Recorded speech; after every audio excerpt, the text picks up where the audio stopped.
Ano ang una? Ang mabuting pastol ay may pakikipag-ugnay, pakikisalamuha, naghihilom. Pangatlo ay nag-aalis ng panganib. Ano yon? Nag-aalis ng panganib. Ang sabi ni Jesus sa ating pagbasa, ako ang pintuan ng aking mga tupa. Bakit inihalin tulad niya ang kanyang sarili sa pintuan? Noon po kasi, ang mga kulungan ng tupa, mga nasa parang kasi yan. Gagawa lang sila ng square o kaya quadrangle, pahaba. Pader lang yan o kaya kahoy. Meron siyang pinaka-gate, parang ganyan, pinto, pero walang doorknob.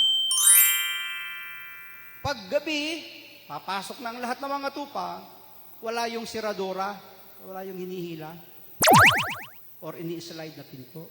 Ang gagawin ng pastol, siya ang mauupo doon sa pinakapintuan. Aww. At kapag gabi na, tulog na yung kanyang mga tupa, doon na rin siya matutulog. Habang siya nakahiga doon sa pintuan, walang makakalabas na tupa na hindi niya mamamalayan kasi dadaan sa kanyang dibdib, sa kanyang katawan. Wala ding makakapasok ng mababangis na hayop, oso, asong gubat, leon o tigre, na hindi dadaan sa kanyang katawan. Magigising at magigising. Wow! Kaya ang sabi niya, ako ang pintuan ng aking mga tupa. So, si Jesus ang mabuting pastol sapagkat aalisin ka niya sa tiyak na panganib ng iyong buhay. Tanong, sino po sa atin ngayong gabi ang nakatitiyak na pagtulog mamaya, magigising pa sa umaga? Wala nakakasiguro. Yes! Sinasabi natin, magigising pa ako bukas, by faith na lang yun. Mabuti pa yung doktor Mrs., 1 linggo ka na lang mabubuhay. Mabuti pa yung Mrs., may 7 umaga pang magigising, sigurado pa yun Sinabi ng doktor ikaw, ako, hindi natin sure kung magigising pa tayo sa umaga. Wala din nakakasiguro sa atin, paglabas ng bahay sa umaga, makakauwi pa ng gabi. Meron nga ako nabasa sa dyaryo, mag-asawa, araw ng linggo, sakay ng kotse, magsisimba, dyan sa Commonwealth. Habang sila nasa Commonwealth, tumatakbo yung kanilang sasakyan, bigla may truck na humahagibis, nahagip sila. Oh, no! Balibalentong, patay sila mag-asawa. Saan sila pupunta? Para magsimba.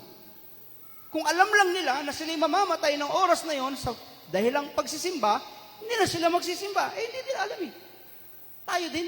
Yes! Nung ako po ay nasa Baguio, naka-assign, yun hong pangatlo kong anak, yung pinakabunso, hindi po namin natuturuan kasi parehas kaming busy mag-asawa. Asawa ko nasa trabaho, sa opisina, sa Amorsolo. Ako naman, tuloy-tuloy ang mission ko. Yung panganay ko, yung pangalawa, naturuan niya, kaya lagi silang nasa top. Nung mag-elementary sila, kasama sila lagi sa top. Yung bunso ko, hindi man lang nakasama sa top. Bakit naman di nakakasama sa top? Kasi wala nagtuturo, nagsasariling aral lang. Aww.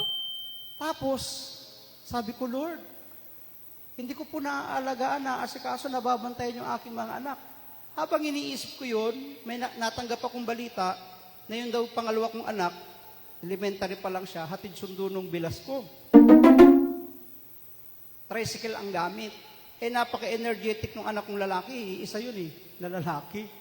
Kahit may lagnat na yon, naglalaro pa kahit umaabot na ng 40, 41 yung kanyang temperatura. Naglalaro pa. Napaka-energetic. Woo! Lumabas daw ng tricycle. Nung pinaka-sidecar, lumabas daw, tumayo. Habang tumatakbo, nilalaro yung gulong ng paa. Siyempre, yung bilas ko, natakot, nagpreno. Pagpreno, nahulog. Oh, no! Dinampot sa ilalim ng tricycle. Pero sa awat biyaya ng Diyos, walang sugat. Maliban doon sa sapatos, napudpud, naubos yung ibabaw, may kunting galos lang sa ibabaw ng paa. Sabi ko, Lord, hindi ko naaasikaso, nababantayan yung mga anak ko. Oo, hindi mo nababantayan. Hindi mo naaasikaso ang mga anak mo. Pero ako ang nagbabantay at nag-aasikaso sa mga anak mo. Sabi niya, ako ang nag-iingat sa iyong mga anak sa hindi mo kayang gawin habang ikaw ay naglilingkod sa akin. Anong ibig sabihin? Tama, ang mabuting pastol ay nag-iiwas sa atin sa mga panganib ng buhay. Kaya nga palagi ko pong kasama sa panalangin, sa opening prayer, ang pasasalamat na lagi tayong iniiwas. Saan? Sa mga panganib ng buhay. Sabi mo sa katabi mo, ililigtas ka ng Panginoon.